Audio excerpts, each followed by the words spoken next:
You too.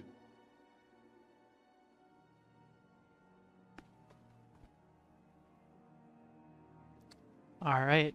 Welcome, everyone. This is me. I'm indykenobi. We're going to be running KOTOR any percent glitchless. I've brought two excellent commentators with me. First up is Ninko, the KOTOR 2 glitchless master. Hi, I'm Nico. I'm from Australia. It's really late, and I'm still awake. He's going to have a good time. And also with me is Chaos Drifter, the any percent unrestricted master. indykenobi, I've been expecting you. Thank you, Chaos. What's up, Indy? How's it going? Yeah, so we're gonna beat this game without any of those pesky glitches, but what I really hope to show to you today is just how glitchless can be.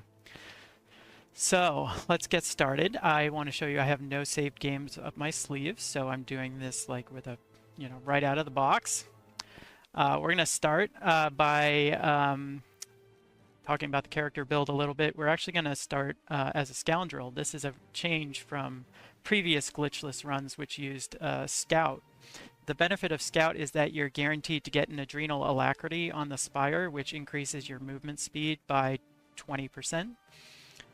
But a scoundrel gets access to sneak attack. We're going to end up with sneak attack 2, which gives us an extra 2 six-sided dice of damage in certain key situations, and that makes late game combat a lot quicker. So let's go with my usual portrait. It doesn't really matter if you do male or female characters. We're going with female here just because that's what I'm used to. Technically, female is like half a second slower because you have to tell Lashao a joke instead of just flirting with her. But we'll talk about that when we get there. Our combat plan is going to be to hit things with lightsabers really hard. So we're going to max out our strength. We're also going to put 14 in intelligence. The only reason we do this is to get our computer use up to 4 at the beginning. And that lets us save 1 computer spike when we do our hacking on the Endar Spire, which means we have enough computer spikes to do all the other hacking that we want to do on Terrace. So the rest of our points we want to put into dexterity on Constitution so we don't die as soon as an enemy looks at us. Now they actually have to shoot us a couple times. And then the last 2 points go into Charisma. Charisma helps us with our Persuades. And there's several Persuades that we really want to be able to pass quite well. And one of them is actually a fake Persuade check that just checks to see if you have 10 Charisma or not. So by putting 10 in Charisma at the start, we don't have to worry about that one at all. Because we have 14 intelligence, we have more skill points than we know what to do with. So we're going to put in treat injury and security. We will never use security. We will never use repair. The 2 important ones are persuade and treat injury. Persuade I already talked about a little bit. Treat injury is going to help our med packs be a little more effective, and that's going to be really important early game and somewhat less important later game. Putting points in stealth gives us a stealth field generator in our sort of personal effects at the beginning, and we're going to sell it for money.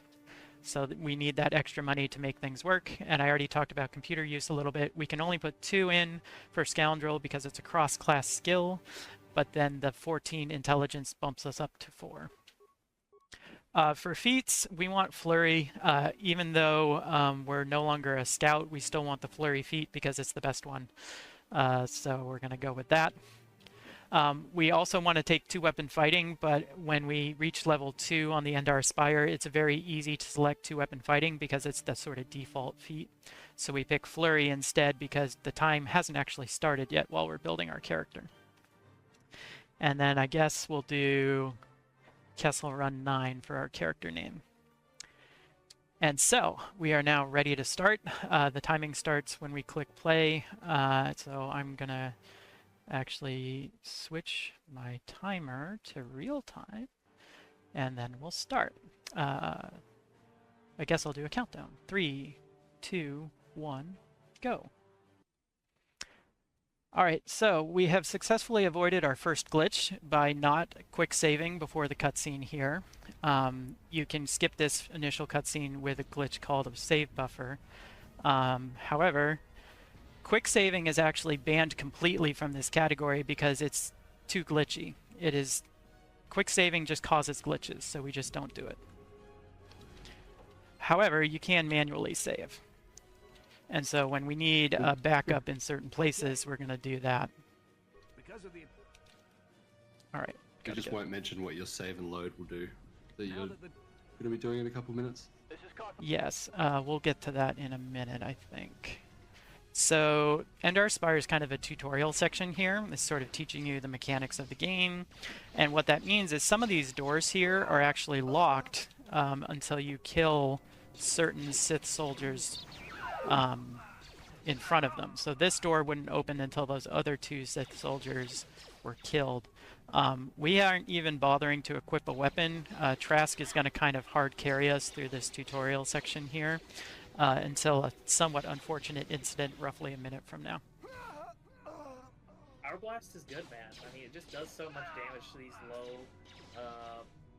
low CR enemies. They just kill them in one shot, basically. And Trask is virtually guaranteed to hit every single one of them. Yep. Because they have such low defense.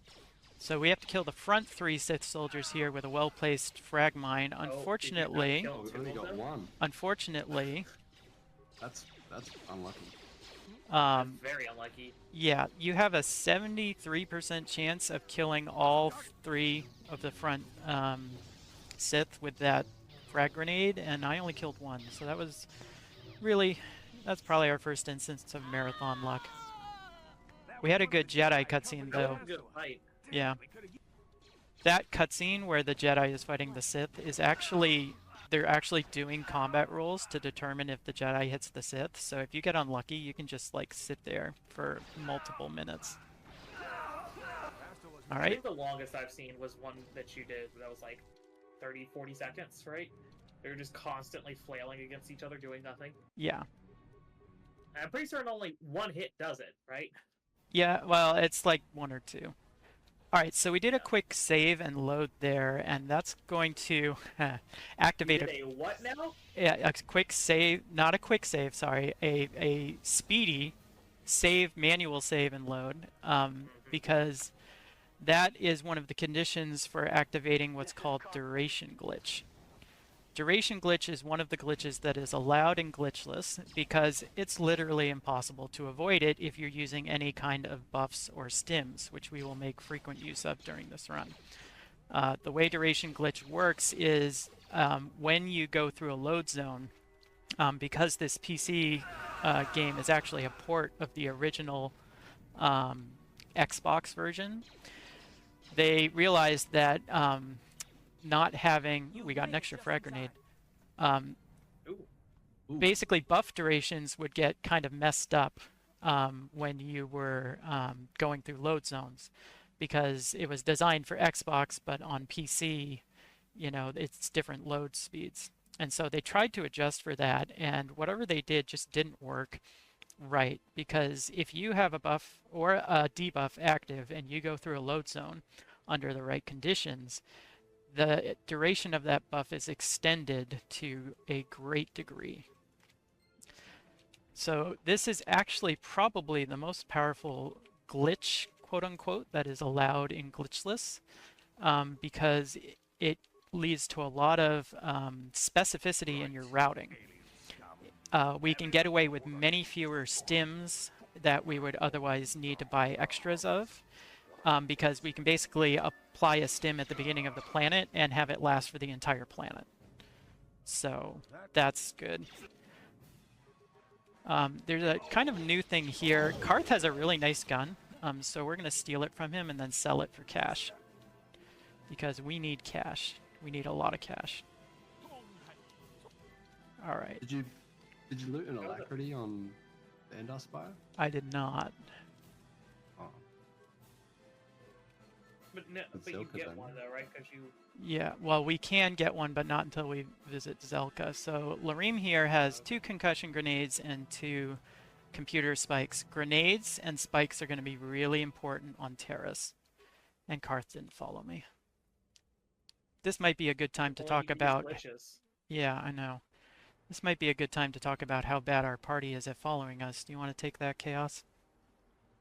Yeah, sure. So, just all throughout this game, there's like a lot of times whenever the party members just like struggle for whatever reason. Usually it's due to a pathing error where it doesn't know where you are. Oh, in that case, I think Karth just teleported to you. I'm here. Sometimes if the characters will get stuck, they'll just teleport right to the whoever's running around, and if not, they'll just stand there just waddling. So a lot of times we have to do tricks to make up for that. What? Now it's time to do some of the first shopping. How many stems did you buy there? We buy 3 adrenal alacrities. We used to have to buy a lot more, but the duration glitch I talked about, we don't fully understand duration glitch, but we did realize a few months back that it's only active if you have loaded a hard save prior on this playthrough. So by doing the save and load on Endar Spire, we're able to activate duration glitch much earlier than we used to. And that means instead of buying 6 stims, we only have to buy 3, and that's enough to get us through the early game. That's a massive change over the old route. That's the alacrity stim. Yeah. Alright, so these guys have the Sith armor that we need to sneak our way into the lower city.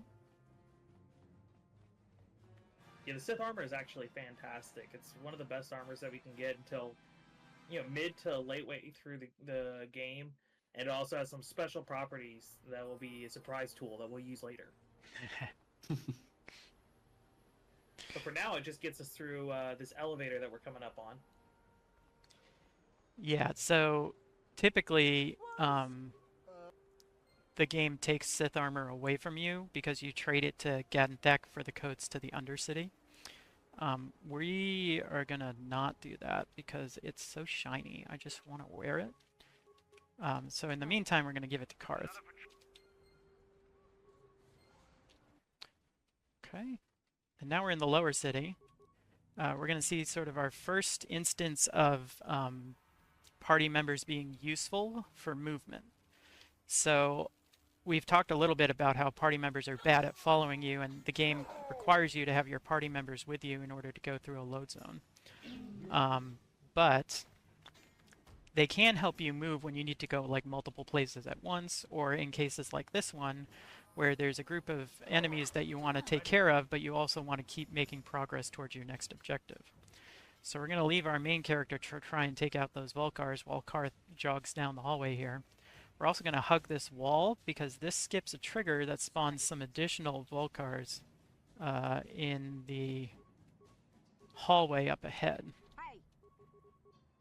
So by keeping the Sith armor equipped on Karth and then removing him from the party while we talk to Gadden here, the game doesn't actually check to see if you have Sith armor in your inventory before offering this trade. So we're going to trade him the Sith armor that is on Karth for the codes to the Undercity. And as you'll see, when we get Karth back out in the Undercity, he'll still have the Sith armor equipped. And so then we can just keep it, and as long as we equip it before we leave Terrace, we'll be able to keep it for the whole run. Because at the beginning of Dantooine, there's a trigger that removes all of the quest items from Terrace. They basically clear out a lot of data that they're not going to need anymore. And so we just have to remember to equip it before we leave, which is why I'm going to depend on my wonderful commentators to remind me when I get to Davik's estate. Like last time. Yeah, when I get to Davik's estate, please remind me to equip the Sith armor. I generally. No worries. All right. Kind of going back to the micro strats for a bit, I just wanted to add a little bit more commentary. There's a lot of things that we can do in order to aid us in using our characters. One of which we saw was that like it'll collect party members together in certain conversations. So we can do what we did before, where we have them fighting and then it collects all the party members together. We also can do character swaps, which we'll see later on. So if like a party member gets into a conversation, the main character is the one who has to talk. So that'll swap characters around. Or as long as we're close enough to an exit, It's basically just checking for a radius around the character who is going through the transition, and so we can do some stuff to make it easier to pass through a door, even if the other party members are a little far away. Ah, Well, nice job. This is a very RNG fight. Yeah, so one quirk of the combat system is it's kind of like live turn-based, in the sense that when you make a combat action, there's a cooldown before you can do another one. So one thing that just happened to me there is that I tried to attack the rat ghoul, but it turned to me and attacked me while I was still executing the attack. And so it actually canceled my attack. Oh, this is going to be rough. I did not menu this correctly. That's probably fine. Everything's fine. It's just a new optimization, right? That's what's happening. Yes, right? the new optimization of running into a wall and not throwing my grenade. on the run. Yeah. On the fly. All right, we really need I cards like that little micro there. not to die. That's bad. It's hard. Oh, that's not Oh good. no. It's okay. Mission It's okay. He's got the Sith mission armor needs to survive, and this is not going to go well.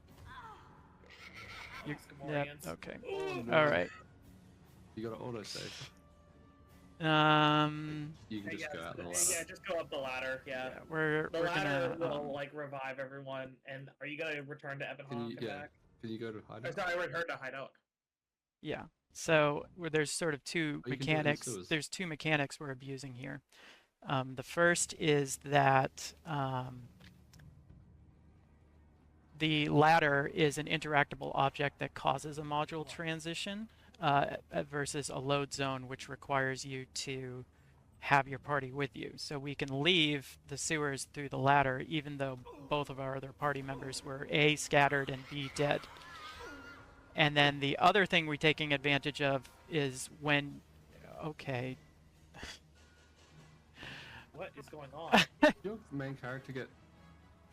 That shouldn't have This run is spooky now. We are very spooky in this run. Say the going on there? line, Indy. So This has never happened before. no, well, I've never it seen that actually happen. has happened before. So what actually Oh, just dang. happened? I'm pretty sure what just happened is something solo called a mode didn't DLZ. You think so? So, Oh, Chaos, can you explain so you DLZs, glitched. please? I got you. Invalid All right, zone. so DLZs. Oh man, so DLZs are called displaced loading zone. They are not displaced, nor are they always loading zones, as we just saw. So any trigger that's you come across, it has, like basically it's in the shape of a rectangle, and so the left and right sides, they basically can like descend down infinitely. It's a little bit more complicated, all the reasons why, but just think about it like that. So instead of it being a rectangle, they have two completely. It's like a signpost. Think of it like that. So like the two signposts going down. Okay, I'm gonna Except those two briefly little holes are interrupt super you. small. I'm gonna briefly interrupt you here to talk about Yep. Rancor Juke. So this Rancor, you're supposed to put some synthesized odor in those bones over there, and then put a grenade in, and he eats the odor and then swallows the grenade and blows up from the inside out. But turns out you can just dance with him a little bit, and that takes care of that. So Fun fact: that Rancor's name is Stampy. yes, we just danced with Stampy to get through. And then the second trick here is called turret skip. So there are 3 turrets at the entrance to the Volcar garage where we need to go that automatically kill you in one hit if they hit you. So what we do is we throw 2 concussion grenades at the middle one. And this gives us a 59.5% chance to stun all of them. And if we don't stun all of them, then we have to... Okay, my mouse stopped working. We're fine. We're fine. If we don't, we have to reload and try again. So this is an unfortunate source of early RNG here. But I want to say this is the most unlucky run you've had in the yeah, last it's 6 weeks. I am 2+ minutes behind my typical pace right now. But it's okay. We're having a good time. We've seen a lot of interesting things that don't normally happen, so Like yeah. DLZs. Basically, yeah, what happened with Mission is we basically remotely triggered the cutscene where we free Zalbar through an unintentional glitch. I told you it's really hard to play this game glitchless. And that meant that instead of staying where I put her, the main character got warped into the... Oh, great. The main character got warped into the room with Zalbar, and then we had to do that whole thing again. Oh boy. Yeah, so fun fact, when you get to Camden Arc at the bottom of the garage there, you have two choices. You can either choose to agree to his request that you assassinate Gadden Thek, or you can tell him that you're not going to betray the Becks, and then he tries to kill you. So most of the conversations that we go through in these games you can get through fastest by just mashing the first text option, because numpad enter in this game both advances texts and automatically selects the highlighted text option, which is always the first one. And so I kind of autopiloted there to mashing 1, which is the wrong option here. We want to actually mash 2, which tells them that you're not going to betray the Becks, because it's faster to grab the swoop accelerator here and then run back to Gadden, rather than having to run to Gadden to kill him and then run all the way back here to talk to Camden and be like, okay, I did the killing thing. So, yes, everything's going great.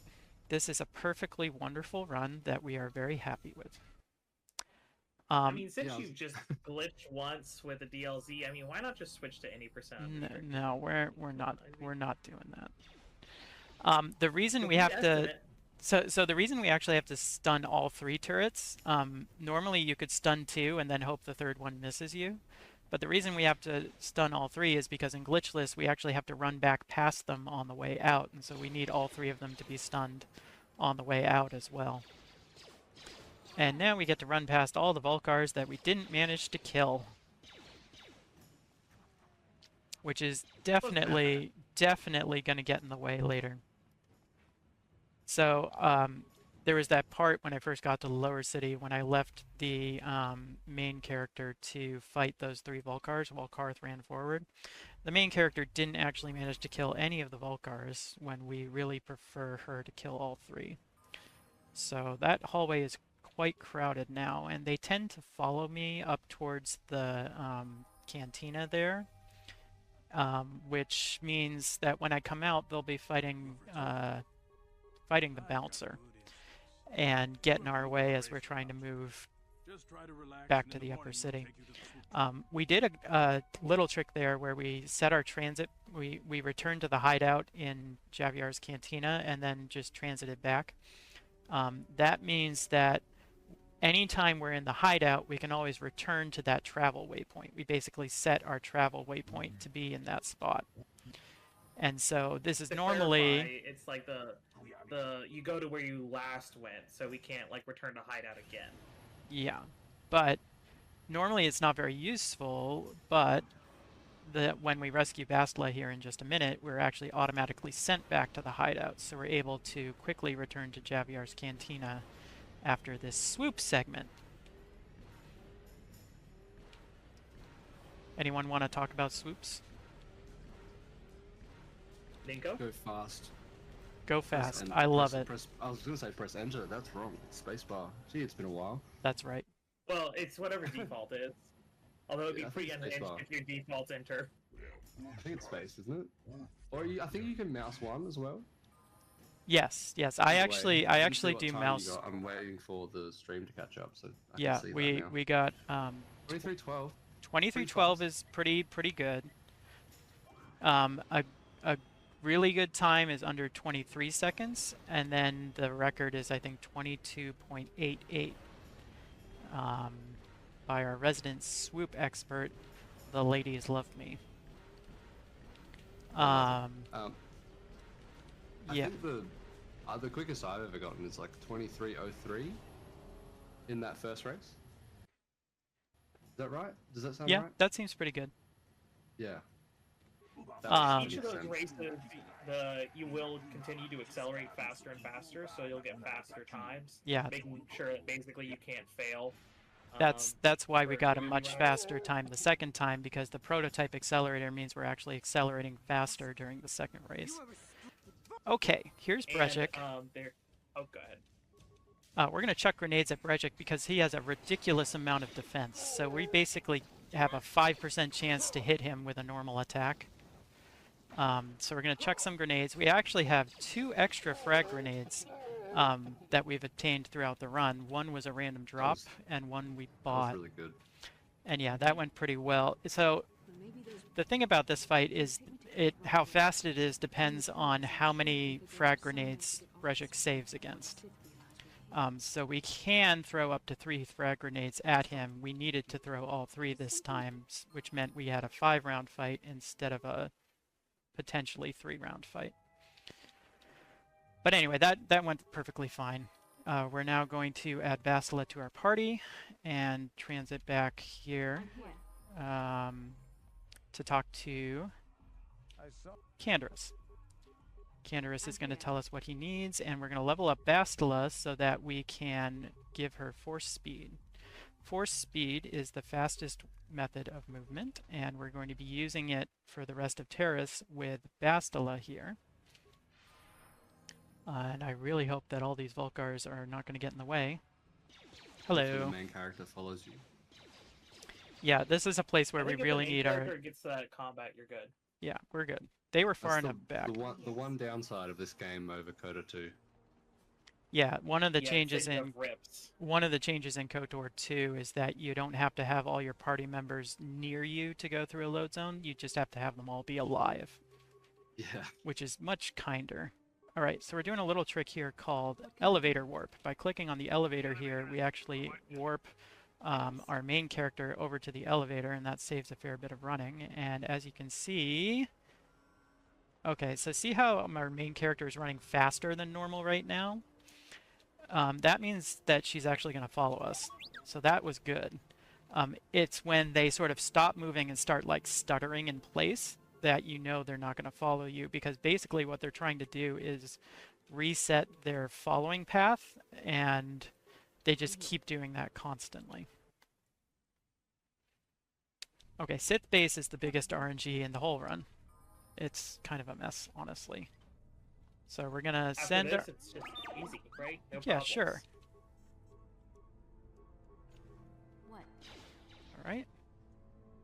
So what's the door that you're opening there now instead of killing the Sith soldiers with Yeah. the console? So there's an elevator that we have to take in order to reach the Sith governor.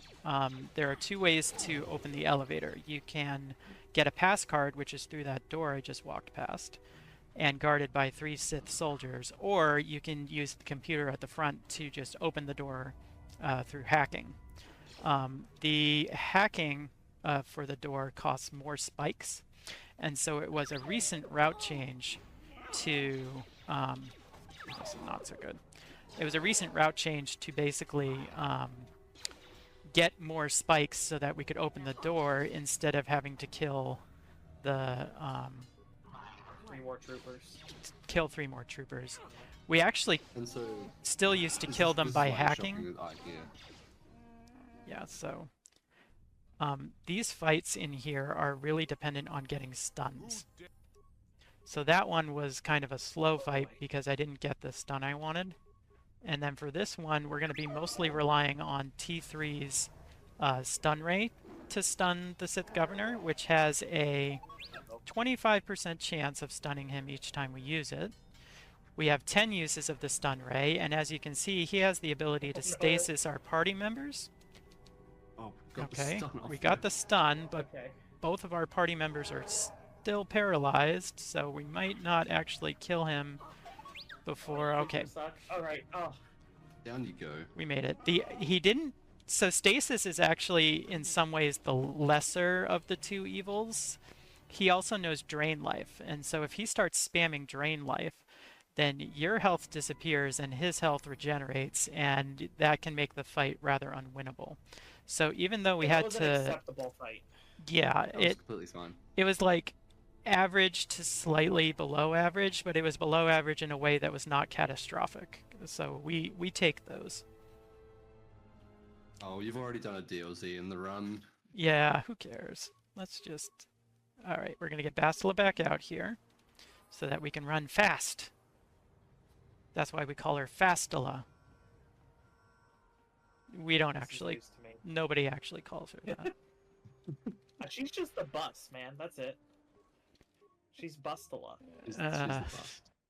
The bus. That is an Bustala. extremely specific community reference that will take about 5 minutes to explain, so we're not going to do it. All We can right. explain it when we get there. Just no. Just The someone bus link is- the SMB1 explanation of a bus. Yeah, it's similar to frame rules, but whoops. Let's bring But T3 it's with us. Bastila. But it's more complicated. No, I'm just kidding. Fastila. Okay, so we are now Oh, moving it's just to how- Davik's sorry. estate. We I need to remember to equip the Sith armor. I was gonna tell you. Yes, thank you. This cutscene exists to establish how evil Malik is and that how we shouldn't feel bad about spending the next hour and a half trying to hunt him down and kill him. So, we decide to slaughter an entire planet worth of people, including our own men, because we're just that morally bankrupt. So, there's the bad guy. Very clear. Davik's estate is kind of quick because we have saved enough computer spikes so that we can hack the hangar security instead of having to rescue Davik's pilot or get a keycard. And the fight that we do with Davik and Callow is actually kind of interesting. It's mostly based on grenades and T3's shield disruptor, which deals 20 flat damage. I feel like that's been most of our fights. Yeah, I mean, basically, the whole idea of Terrace is that we're kind of underpowered, but grenades are pretty good early game. Grenades and droid weapons are pretty good early game, so we basically use grenades and droid weapons on Terrace to sort of make up for our lack of power, and then we never use them again. Wait, where's my... Oh, Karth has the armor.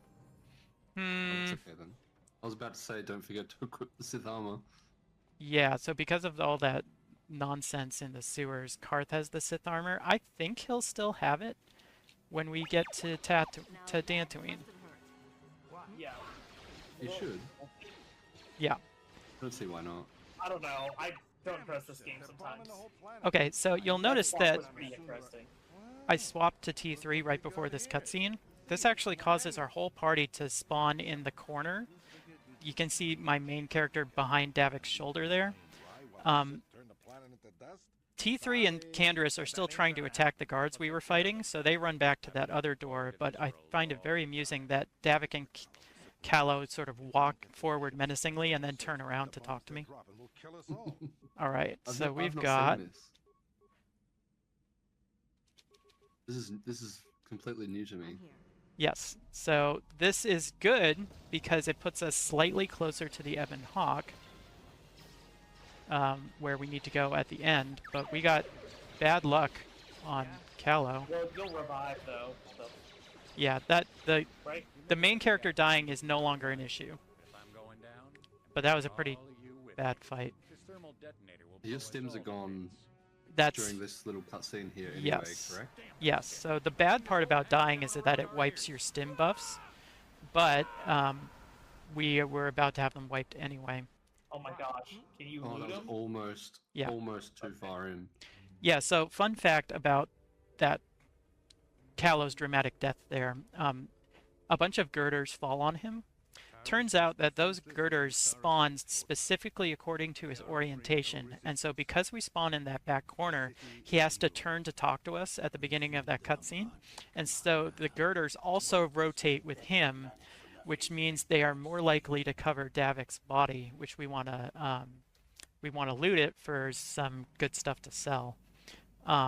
It has never prevented me from looting his body so far, but it always makes me a little bit nervous. The girders literally exist to hunt down Callow. I haven't had Davik's corpse not be lootable for years. Yeah, it's actually a big problem because the stuff he has is worth like 1,000 credits or more, and that's a big source of cash because we're going to need a lot of other stims to get through the fights here.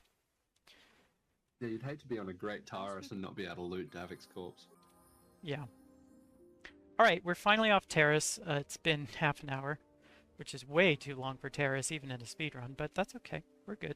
We're good. Yeah, so we're going to become a Jedi, somewhat obviously. In order to sort of make the most of our levels, we did this sort of classic casual strat of saving levels until you become a Jedi. So we've been able to level to 4 for quite a while now. We actually have the capacity to level to 5, and becoming a Jedi gives you, in the PC version only, enough experience to reach the next level above the one you're at. So we're actually going to be able to level to 4, 5, and 6 immediately after becoming a Jedi. The sort of the main powers we're going to be taking are night speed, because that gives us an extra attack during each combat round, and we're also going to be taking valor. We're going to bring Karth with us just so we can borrow this lovely looking Sith armor, and then we're going to get rid of him. Okay, so now we have the Sith armor. Sith armor has kind of an interesting side effect after this next training montage that we'll see in a minute here. Dan? One of the great things about our community is that we actually have a lot of tools to help study different parts of the game. And so actually, there's a very small optimization that Indy helped find the other day using the walk mesh visualizer we have. So I'm not sure if you want to talk about that. Yeah, so the walk mesh visualizer is a program written by community stalwart Glaznonk, who is the person who got me into speedrunning KOTOR 10 years ago. It basically pulls game data to load a visual representation of the walk mesh for each module, so basically the map for each module. And there have been several tools added to this to sort of aid in speedrun development. Some of the tools are the ability to place points and see what coordinates they are. That helps with a glitch called coordinate warping. You can now you can now see the location of yourself and your party members live on the map while you're playing. And you can also see if they're close enough to you to go through a load zone. And another thing we've done that was added recently is the ability to calculate distances on the map to sort of see which path is faster to move along. So those are both really cool things. Here we go. Where are you? Yeah, so I'm invisible now because I was wearing the Sith armor during the cutscene, and the game. Force Ghost. Yeah, the game just doesn't really know what to do with that. So, yeah. We're going to be invisible for the remainder of our time here in the Jedi Enclave, and then once we load into a new module, the game will be like, oh yeah, you're supposed to be wearing Sith armor. The reason this happens is Sith armor is actually a special kind of thing called a disguise, which is sometimes meant to go over your armor rather than replace it. That's not the case for the Sith armor, but some of the coding is similar, and so basically when we end the cutscene, the game is looking for the armor that you're supposed to be wearing and realizes that, in fact, you weren't wearing any armor, you were wearing a disguise. So we're just going to kind of Really went through that navigate. door with the muscle memory there. Yeah, yeah. The optimization we were talking about is not opening the door that I took 7 steps towards in order to open. So, doing well here. Very optimal. Yes, Clearly. extremely optimal gameplay. All right, so we can now talk about the fastest forms of movement. The fastest form of movement is force jumping, which is the main reason we become a Jedi Guardian. The other reason being Guardians are the best at combat. And as previously mentioned, we're going to be hitting things hard with lightsabers. So we're going to try and set up as many force jumps as we can here to these Kath Hounds and even on other planets to various enemies. But in order to force jump to a target, you have to have a clean line of sight and be within a certain range. And so if you don't have a convenient enemy to force jump to, then force speed is the fastest form of movement. Now, the game tells you that force speed doubles your movement speed, but the game lies. You'll realize if you play KOTOR enough that KOTOR lies about a great many things. And one of those is the effect of force speed. So force speed increases your movement by 50%, not 100%. That's still the fastest form of movement, but it's not as big a gap with hyper alacrities, which are 30%. Okay, Juhani is going to try to kill us. We're going to try and kill her, and we're going to do what's called bumping, or we're going to try to do bumping. So bumping is a strategy that is basically if you are too close to an enemy, they will try to back up into the appropriate melee range. And if you keep getting closer to them while they're trying to back up, they'll just keep backing up and sometimes even turn around completely. The turnaround is the really important part because if you attack them while their back is turned to you, you get bonus sneak attack damage. And so the bumping sort of serves 2 purposes. 1, it enables sneak attacks, and 2, Juhani isn't actually attacking me while I'm backing her up. So it's both defensive and offensive fight strategies. We also, at the beginning of that fight, it was kind of subtle, so you may have missed it, but we let Juhani attack us first and then queued up attack after she started attacking us, and that canceled her first combat action. So she wasn't actually able to attack us until the second round, and if you do bumping correctly, you can actually get through that whole fight without Juhani ever attacking you. So it's a cool fight. A really cool strat. It's a cool fight because there's a lot of little mechanics that go into it. There's even another one which we didn't see, and that's Critical Strike has a small chance to stun Juhani. And if we are able to stun her, then we get free sneak attacks because sneak attacks apply to debilitated targets as well. Okay. Here's another fun micro section. Yes. So here we basically just split up the party members so we can talk to the 2 computers, and it's asking us like, oh, what's like the good planets and what are the bad evil planets.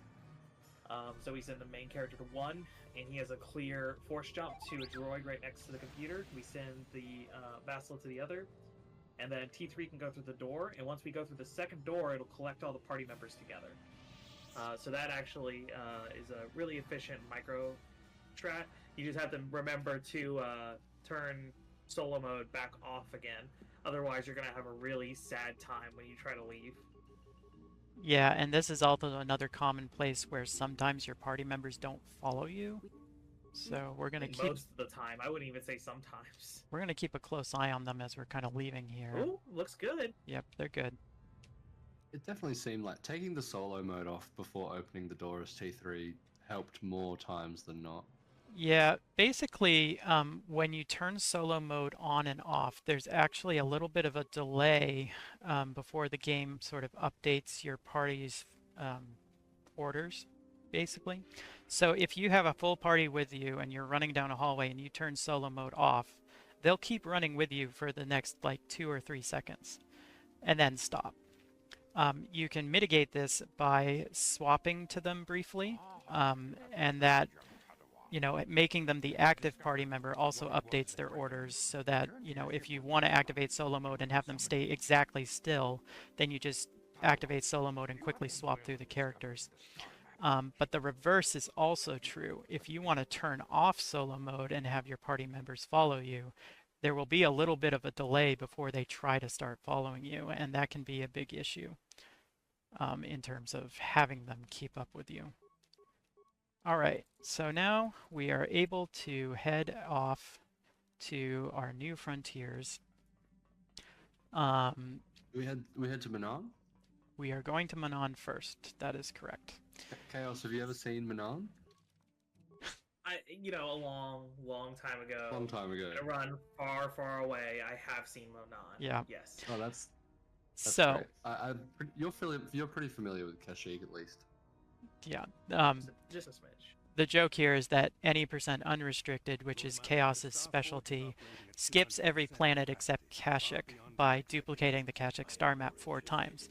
We poor glitchless runners, however, will visit every planet, but the neat thing about routing the mid-game here is you can go to the planets in any order.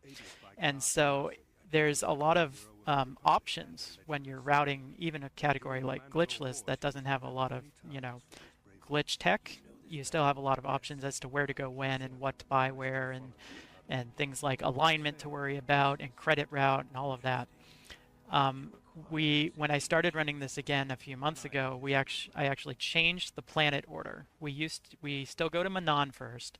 Manan is a good place to go first because you're not actually required to kill anything there. And so the fact that we're still a little bit underpowered matters a lot less there. And you can also get a lot of sort of free experience on Manan that will make you a little more powerful for the subsequent planets where combat is more important. We used to go to Korriban second because if you go to Korriban second, then Darth Bandon doesn't show up there, and that makes it easier to leave after you get the star map because you can just duck out of the academy and use the fast travel to go back to the Ebon Hawk. And then we would do Tatooine third, and Darth Bandon would show up there. The problem with that is it doesn't let you have party members for the last part of Tatooine, and party members can actually be pretty important and helpful in the Eastern Dune Sea. And so what I did is swap them back. We now do Tatooine second and Korriban third, and when we get to Korriban, we will find out how we deal with Darth Bandon and the complication that he represents.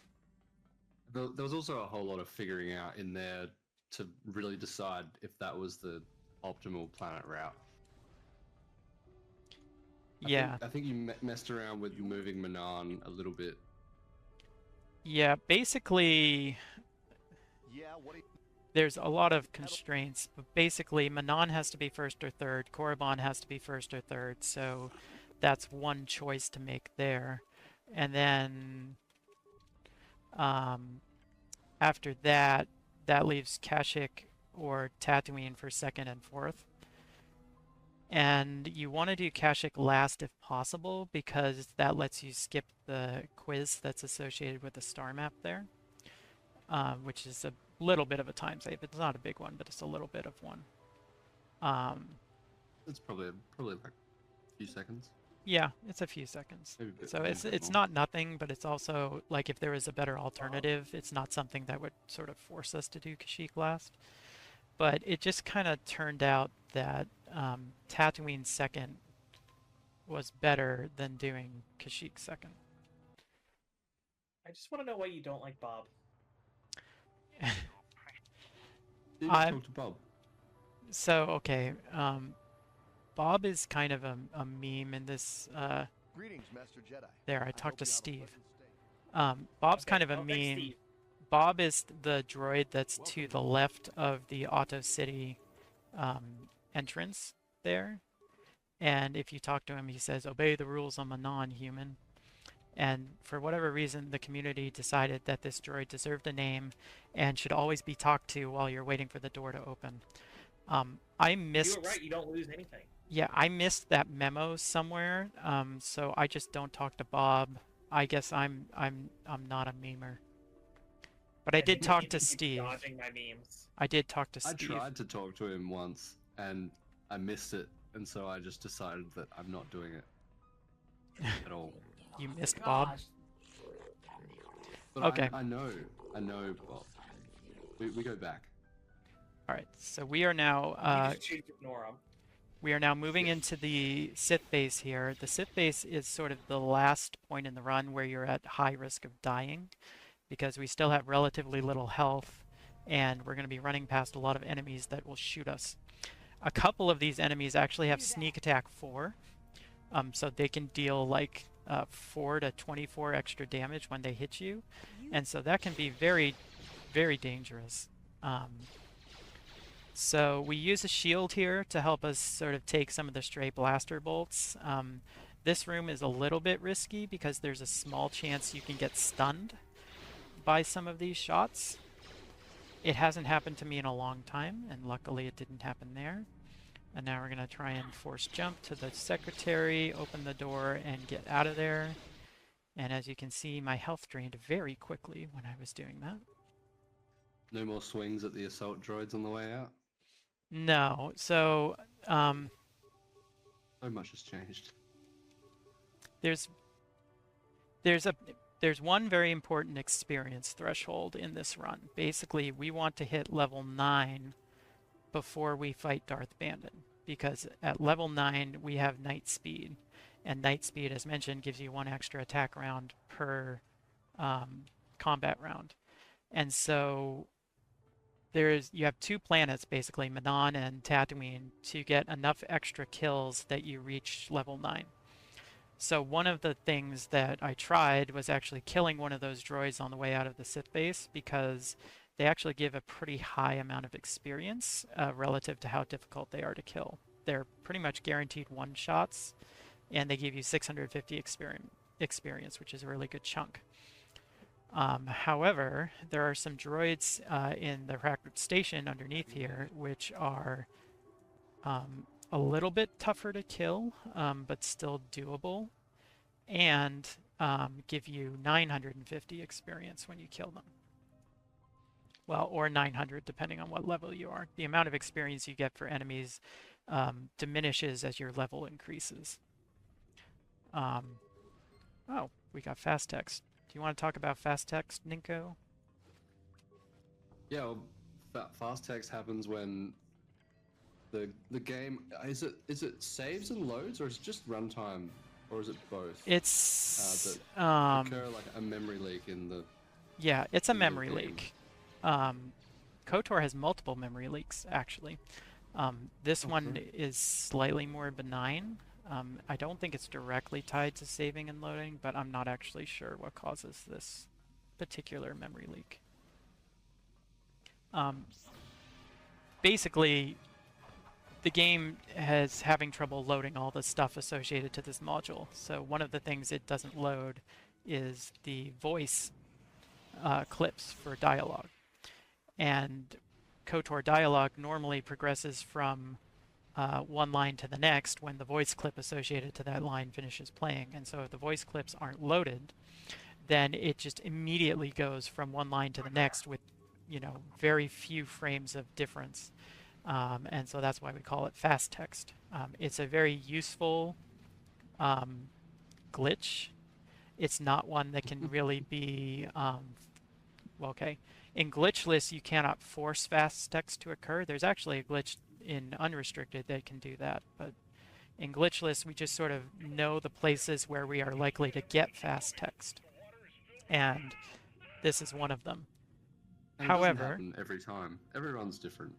Yeah, it's different, but within a certain range. So like, it's pretty normal to have fast text there.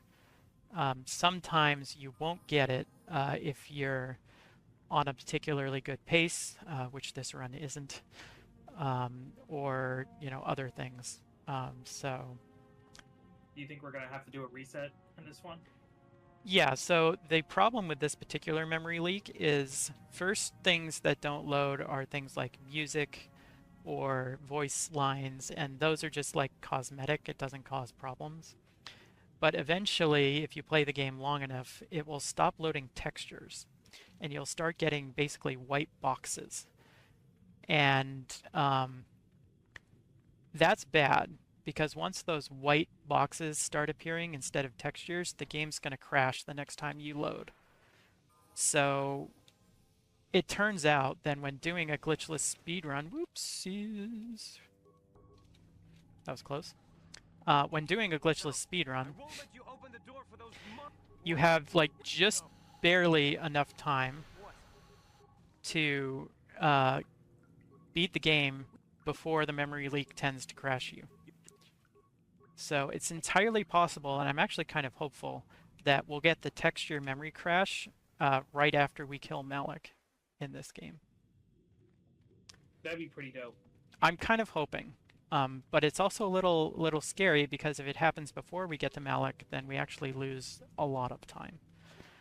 So I might do a safety save just to kind of mitigate that possibility. I'm going to kind of see how it's looking as we get towards the end of the run. There is another small thing that just happened. You might have noticed that when I got level 7, I used an auto level. So Chaos, do you feel up to explaining that? I can give it a bit of a whirl. So auto levels are a little bit outside of the realm house of unrestricted, but essentially what we can do is we can trick the game into giving us extra attribute points through auto levels, because it's checking, if I understand correctly, it's checking like your actual level, like we're level 4 or level 8 when we would get an attribute point, and the Jedi level whenever it hits level 4 and level 8. And it's just some shenanigans going on with how auto levels work. And so one extra point in strength in this case isn't a lot, but every single marginal increase in power that our character has does add up when we're doing more and more combat rounds. Yeah, so basically the way it works is if you level up manually, then the game checks what your total level is, and if it's a multiple of 4, it gives you an attribute point. But if you auto level up, the game checks what your current class level is. In this case, it's Jedi Guardian. And if that's a multiple of 4, then it gives you an attribute point during the auto level. And so we're level 7 right now, but our Jedi level is Jedi Guardian level 4. And so we got an attribute point at level 7 by auto leveling instead of manually leveling. And when we get to level 8, we'll manually level, and that will give us another attribute point. So we actually do this twice, at level 7 and at level 11, so we end up with 2 more strength than we would normally have, which is 1 additional strength mod. And that means we deal 1 additional damage per combat hit, and we have a 5% higher chance to hit enemies on each hit. So it's actually really powerful, even though it sounds really subtle. The drawback, of course, is that we're not able to select what force powers we want on those levels or what skill points we get on those levels. So we have to sort of build our character around the idea that we're going to auto level at 7 and 11 and make sure that, you know, the sort of automatic force powers that we get are, you know, going to be useful.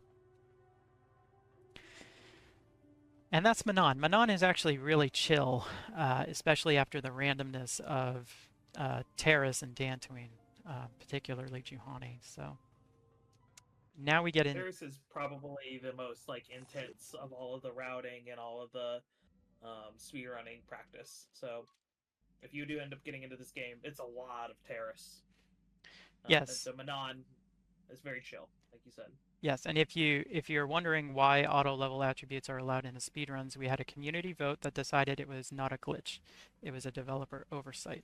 And so this is, I said at the beginning I wanted to show you how glitchy glitchless could be. Well, maybe you're starting to get a bit of an idea. Welcome. Okay. It's glitchless within reason. Yes. Glitchless. All right, we're going to sell a bunch of stuff here. We don't want to sell the thermal detonator because we're going to use that for a fight.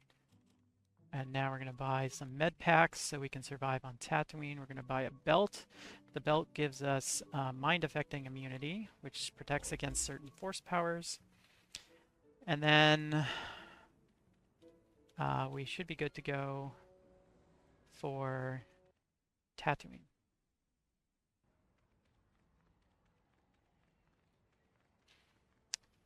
So Tatooine, like any good Star Wars story, there's sand people that we need to kill. And the sand people are going to be the main way that we reach our experience threshold that we're trying to get to. Everyone we kill gives us, I think, 250 experience. And so we need to kill like 7 or 8 extra ones to get enough experience to reach what we're looking for. However, the nice news is that with sneak attack, our force jumps are extremely likely to one-shot all the sand people that we're going to be jumping to. And so we're going to be doing a lot of force jumping to sand people here in order to try and kill enough to reach our goals. We did get a little bit of extra experience, I think, on Manon, so we're not quite as tight as we would normally be in our experience route. But we want to definitely make sure we get to level 9. Please enjoy the beautiful wastes of Tatooine. I love sand. It's rough, it's coarse, it gets everywhere. Oh It's boy. fantastic. Indy's actually running in a particular line here to avoid a sand people ambush, as there's 1 or 2 here that you can be ambushed by. Yeah, And so by avoiding those, he's saving himself quite a lot of time. there's basically there's a nice kill. Yep. And another one. Now we loot this outfit, and as Ninko said, there's actually just like let me level up while I'm thinking of it. There's just these big octagonal triggers, and if you step into the triggers, then you will trigger an ambush. And so I have a very specific movement pattern, especially in this area, where the triggers are places you're more likely to just run into in order to avoid those big invisible triggers. There are actually some memory addresses in Cheat Engine that you can use to make the triggers visible. And so Lane, one of our big glitch hunters, found those addresses recently, and I used them to create a very nice movement path through there. Another thing is that outfit that I put on briefly is supposed to make the sand people non-hostile, but just as with some of these other things that we've been talking about, there's a little bit of a delay before the game processes that you're wearing the outfit, and so we're able to put on the outfit but then still force jump to 2 sand people before the game registers that we're pretending to be a sand person. And then we just need the outfit on long enough to get past the turrets that are outside the enclave here, because those turrets are more one-hit kill turrets. So they're active on the way in, but once you kill the chieftain, they deactivate. So I'm going to check my experience now. I can hover my mouse over the bottom corner here and see how much experience I need to reach the next level. So 5150 means I'm actually now at 30,850 experience, which is going to be a good enough experience mark to reach level 9 at the right time. It's actually... Whoops, I did that wrong. I have to bring my party members out and then cast it. I'm here.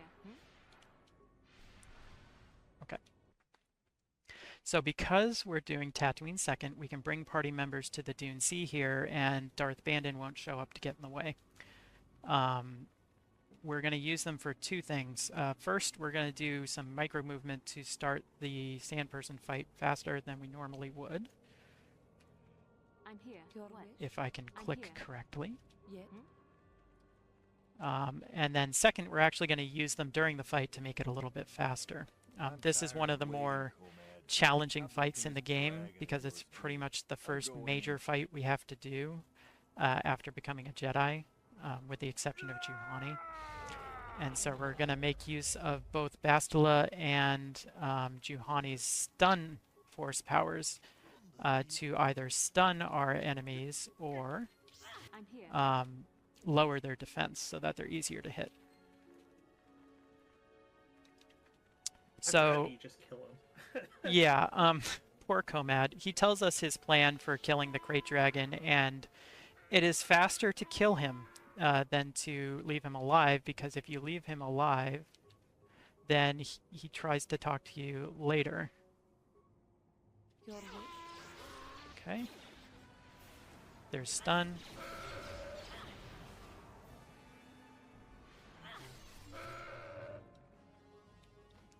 Sometimes Juhani gets in the way. What can I do? That is kind of the consequence of like bringing in the party members, is losing the opportunity for the force jump somewhat. Yeah. But that was actually a pretty But, I good mean, fight. It's a fair trade. That looked Yeah, like a that's pretty good fight. Yeah, We take those. you may have noticed that every single one of those enemies got stunned, and it's not actually a very high % chance for Juhani in particular to stun them. But we hit all our stuns, which is really nice. One of the warriors on the left can throw adhesive grenades, which are a huge pain in the neck, and so we were able to prevent that. We're going to be using Bastila for movement here for a really silly reason. You may notice that when I cast Force Speed, I try to immediately move because it sort of half cancels the animation for it.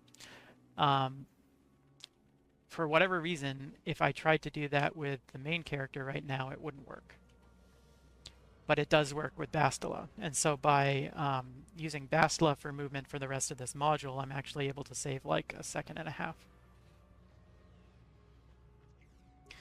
And we now have our third star map. There's 2 more to go.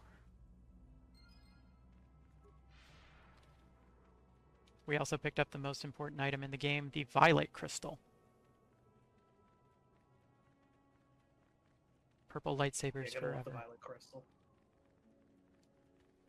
I'm still a sucker for blue double-bladed, but Yeah.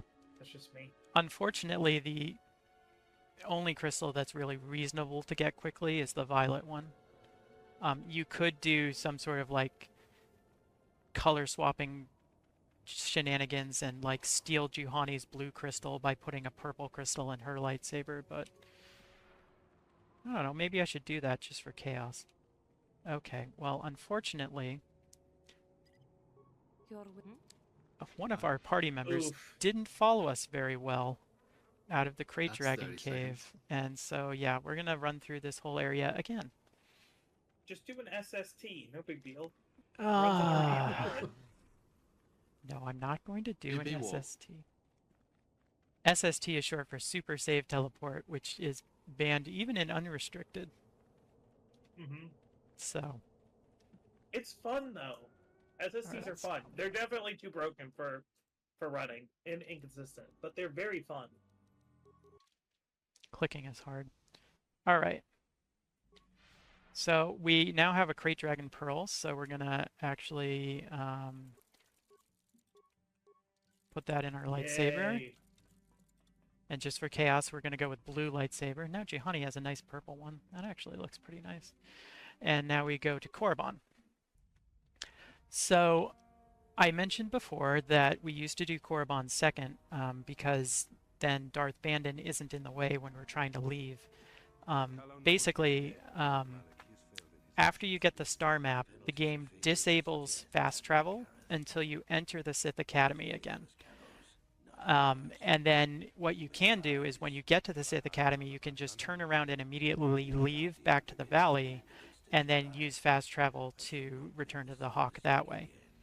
However, if Darth Bandon is there, he spawns right outside the Sith Academy in the valley, and so if he's alive there, you can't fast travel while enemies are nearby.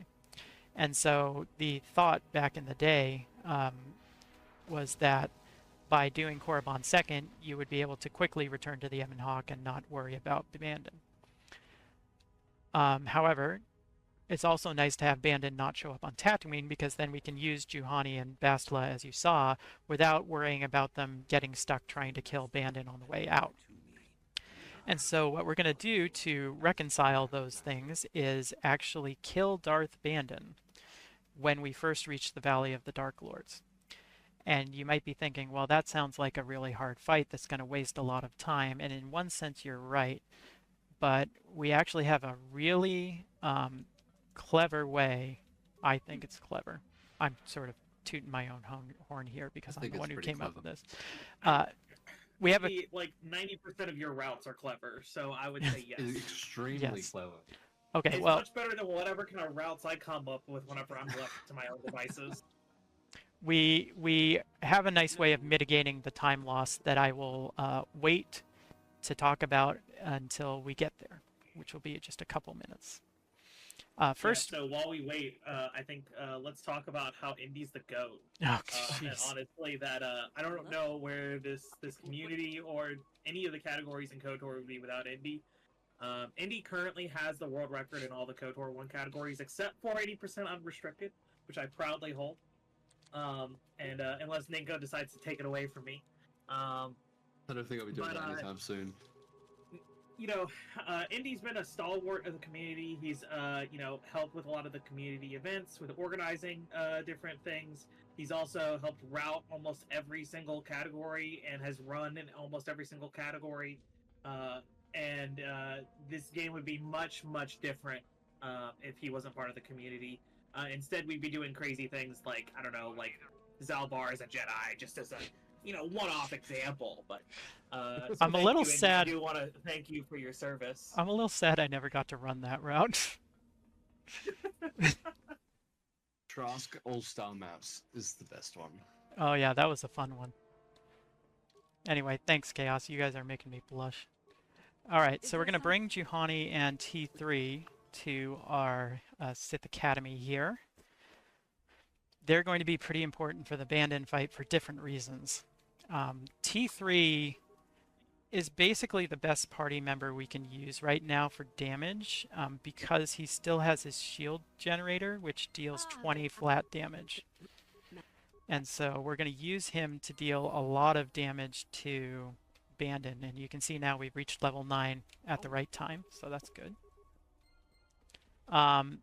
Juhani is important because she has force speed and force jump, just like we do. So if we aren't moving somewhere, then she's the best choice to do the movement.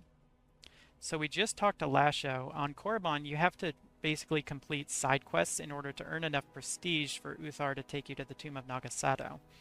And so one of those side quests is Lasho has a lead on a Sith holocron that will earn both of you prestige with Uthar. So talking to her there and agreeing to help her actually moves her to let me do this prep real quick. Actually moves her to the valley, and we're going to make use of that in just a minute here. So here is Bandon. He looks mad. So we're gonna we're gonna force jump to the left thug here, and then we're going to take Juhani and run to the right. The hope is that we get through here without bad things happening. So our main character is stunned, so we're gonna do something called stunned combat, which lets us attack while we're stunned. This was also determined not to be a glitch, but merely an exploit of existing mechanics.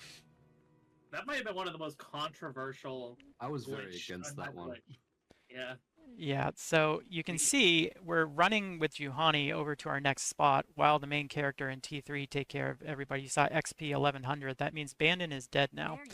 And when Juhani reaches Lasho, this cutscene warps our entire party over to these Tukatas.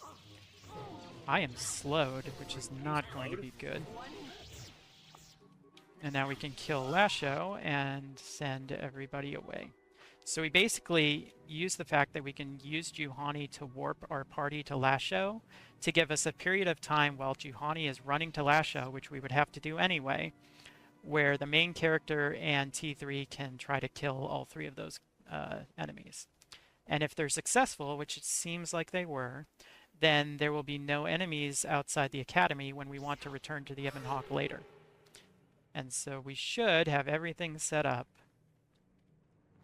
correctly. So that's one of my favorite new strats because That's great luck for marathon. yeah, this went very smoothly. You can see Bandon's remains there. We don't even need to loot him. We don't need his stuff. We just need him out of the way. Right, I forgot to cast speed before I You came know, in here. Bandit had, you know, worked up his whole life to go get into this combat. He was like, yeah, ready to roll. And then we just didn't even care. We just, you know, we're looking somewhere else the whole fight. He got taken out by a droid and a stunned main character. And even worse, he died off screen. Yeah, he did die off screen. No one even saw it. It's like he never existed. Darth Brandon. Rest in pieces. So then. Literally, because you got, oops, So then. you got sliced up by a lightsaber. Okay, so now we're in the Tomb of Nagasadao. You have some choices here as to how you want to resolve this whole Sith plotline. You can either choose to side with Uthar and kill Euthura. You can choose to side with Euthura and kill Uthar. Or you can decide that they're both ridiculous and kill them both. Unfortunately, if you kill them both, the entire academy goes hostile against you, and there's a forced fight to even get back into the academy. So that one's right out because it's way slower.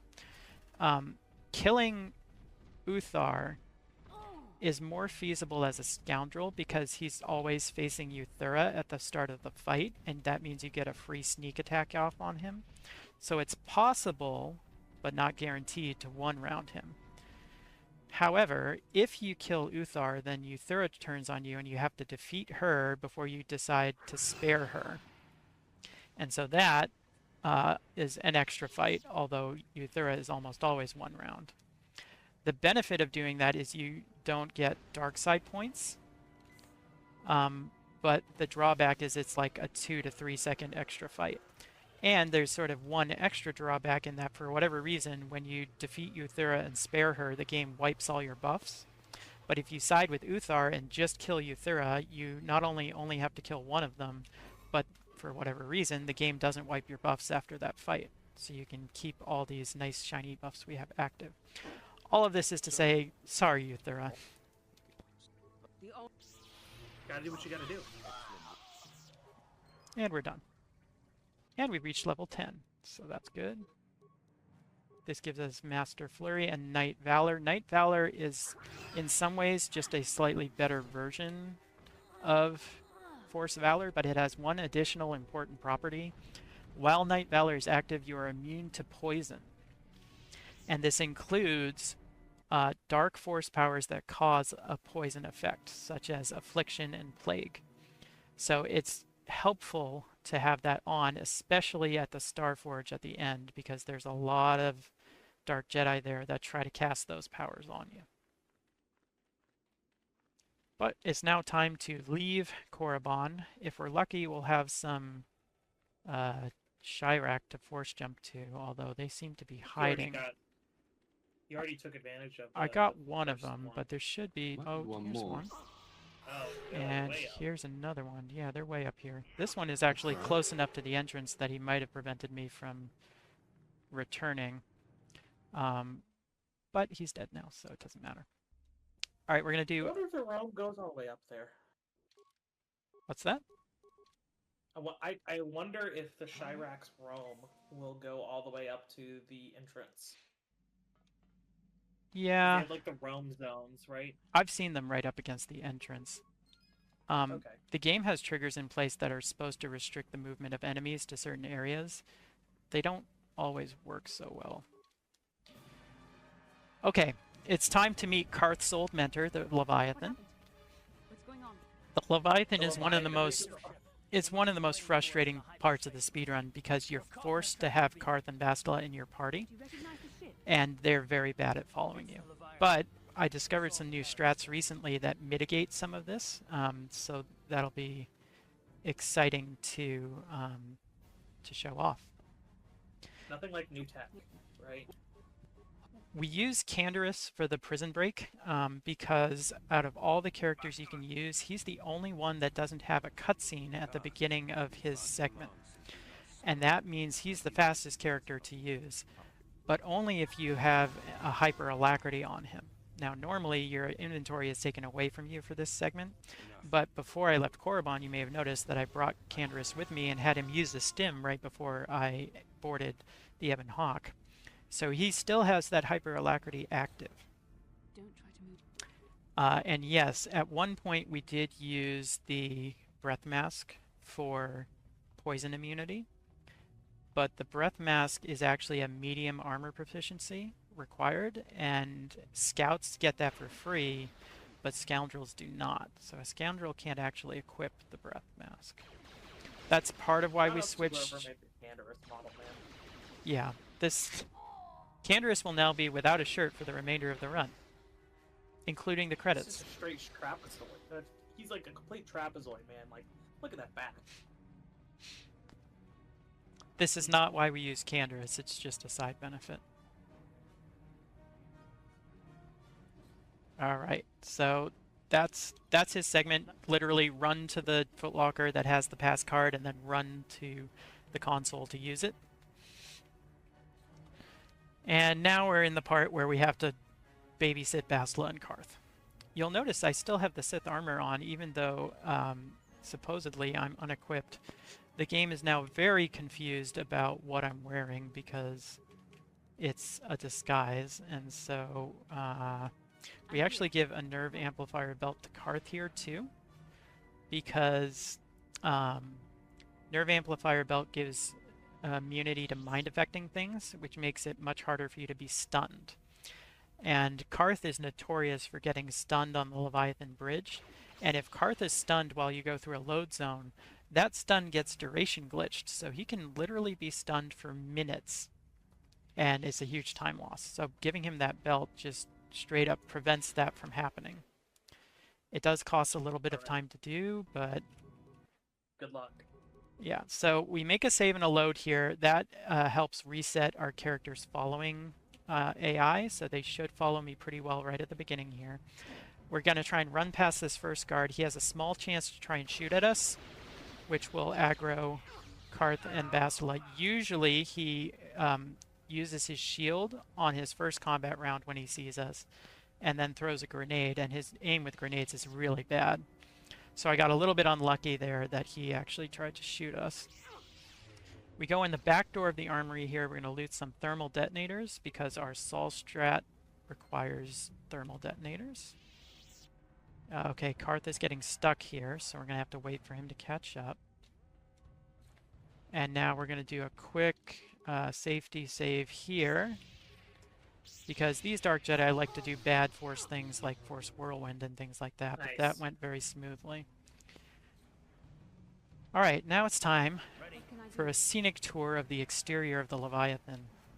This is similar to the underwater suit on Manon, except putting on the spacesuit totally wipes your buffs, so there is no way to speed this up, and we're just going to walk very slowly. I can talk a little bit about the Sol fight that's coming up. There's 5 soldiers in the first room. We do not have to kill them, so we're going to try and avoid them as much as possible, but they get in the way as you're trying to leave. So we're going to have the main character try to kill a couple of them while Bastila runs up to the bridge to start the fight.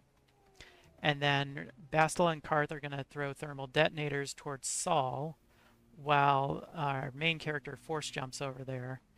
And then they're going to turn around and Bastila will try to stun the people behind her to lower their defense, while Karth tries to shoot them from point blank range so that he has a close proximity bonus. All of this is all well and good, but really our main damage is going to be from this big blue lightsaber here. What can I do? So here we go. Having Bastila open this door while the main character's in combat has an interesting side effect of giving you camera control during the cutscene, but you have no other control. You can't actually skip the cutscene in this way. Very resource. Seems like a glitch. All right. Yeah. It is not a glitch. So we're going to buff up here. Make sure everyone is at full health, and now we're going to chuck the grenade there, do that, we're going to do that, and then we're going to do that. Yes. All right. We're going to take out Saul. It's good so far. Basila's dead, but it's okay. Once this fight is over, the game automatically sets your party to full health.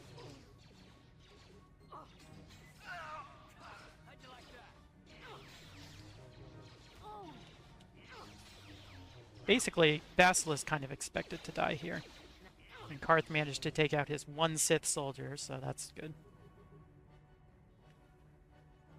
Alright, you'll notice we have fast text here, so that's fun. Okay, we're going to run over here, open the door, and now we have to get out of the Leviathan, which is kind of frustrating in its own right. Okay, we're going to get kind of stuck here, I think.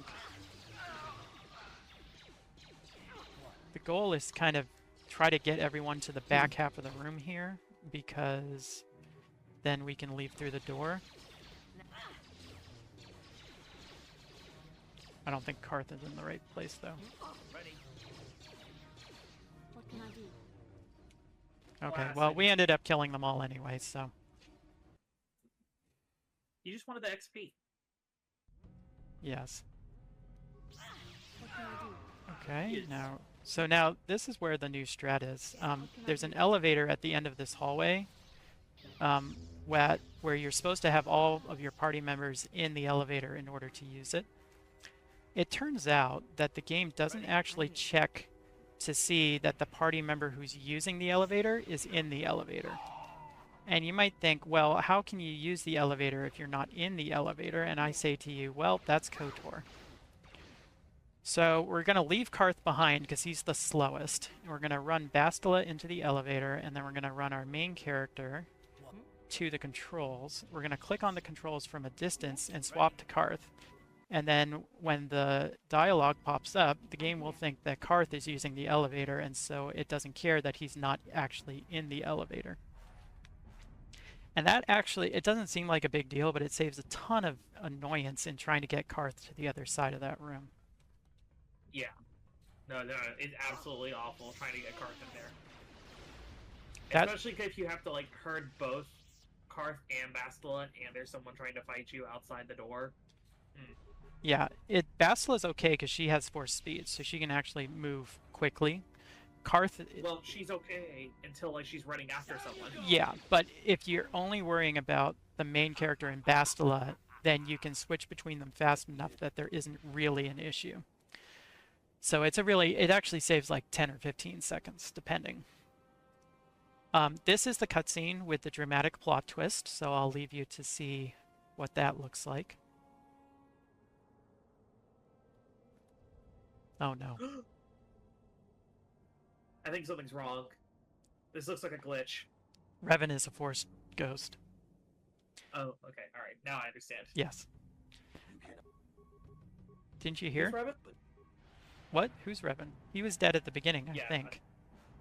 Oh, okay. I haven't, like, read any of the lore for this game. I just, press buttons. So this is a side effect of wearing the Sith armor. You remember how it made me invisible in the Jedi Enclave? Well, it also makes my character model invisible for that cutscene. So it's quite hilarious in my opinion. It's supposed to be this big dramatic reveal, but no. These Revan was the friends we made along the way. That's right. These Malak fights are one round. Basically, being a scoundrel and having sneak attack is one of the places that this is one of the fights that you're much more likely to get one-round fights as a scoundrel versus a scout. A scout, it's kind of like a 1 in 3 chance, so it's like not very likely. Scoundrel, you're pretty close to guaranteed to get a one-round fight. Okay, so we're done with the Leviathan. That actually went pretty well. That wasn't too bad a Leviathan. The Yeah, Saul no, fight we take was a little slow, but it wasn't too bad.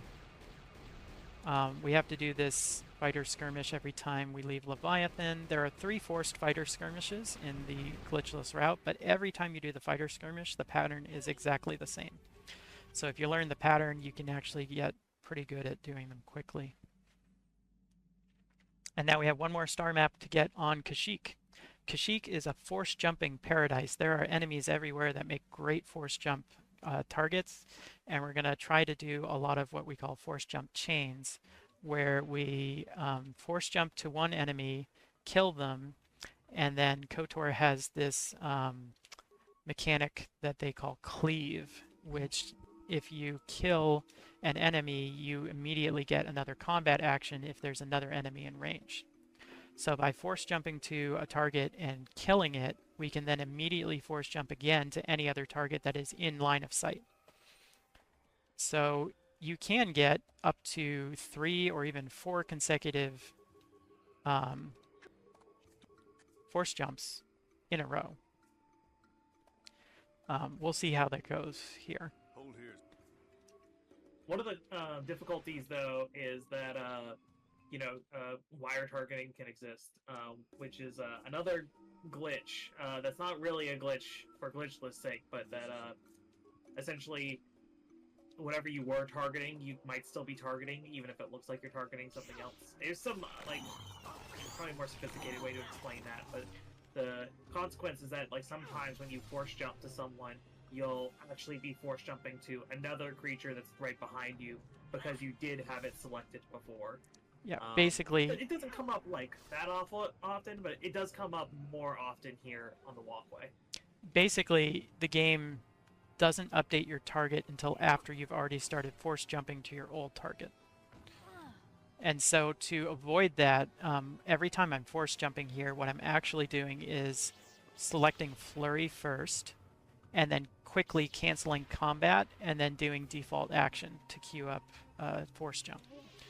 So I do a different combat action, abort it, and then force jump all as fast as I can, and that gives the game just enough time to update my target before I try to jump to it. If you like Zalbar, this is the last time we see him. He's going to be left here on Kashyyyk forever. He was never in our party.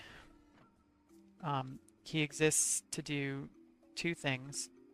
1, talk to us twice on the Ebon Hawk to waste time, and 2, force us to recruit mission. I forgot to do something. Oh no, he also fights on in the Sith base. Oh, you're right. I lied. Point. Yeah, so we set our So you didn't transit do point. nothing. What is it? No, you're right. I have unfairly maligned poor Zalbar. I apologize. I think Range would be very upset to know this. Extremely. Feels Zalbar, man. Either way, he's going to be here on Kashyyyk with his brother forever, so that's a fate worse than death. Yep. Because his brother doesn't Can't seem even like a call him nice life person. debt. Yeah, everyone He's likes fulfilled his life debt as far as he's concerned. everyone likes making Zalbar kill mission. It seems very sadistic. This is probably a good time to mention that we're going to be doing light side end in this run because it is significantly faster than dark side end. What is it? I recently found a neat little menu optimization. One of the nice things about KOTOR is the menus are really responsive, and so menuing has a pretty high skill cap in this game. Turning on solo mode pops up a little pop-up that asks you if you really want to turn on solo mode, and you're supposed to click OK, and then it will shift to solo mode. It turns out that you can press the hotkey for solo mode and then just immediately press enter without selecting OK, and it will still activate solo mode.